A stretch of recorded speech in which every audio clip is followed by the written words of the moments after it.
কি গো মা, কি করছো?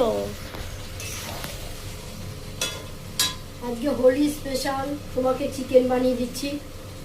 জানো আমি কত সকালবেলা চিকেন আনতে গিয়েছিলাম তোমাদের দুই বোনের জন্য। দেখো বন্ধুরা, এখানে আন, বন্ধুদের দেখাই একটু চিকেন কষাটা কেমন হচ্ছে। দেখো বন্ধুরা, চিকেন কষার কালারটা কেমন হচ্ছে দেখো তো, এই যে দেখেছ। আর এখানে দেরাদুন রাইস চাল বসিয়েছি, এখানে ভাত প্রায় হয়ে গেছে। আর এখানে আলু, এই যে এখানে আলু ভেজে রেখেছি, এখানে আলু ভেজে রেখেছি বন্ধুরা। দেখো উচ্ছা কুমড়া ভাজা করব, একটু আবার ডাল করব। মাছ আছে, মেয়েরা বলেছে আজকে মাছ খাবে না, তো মাংস দিয়ে ওরা খাবে।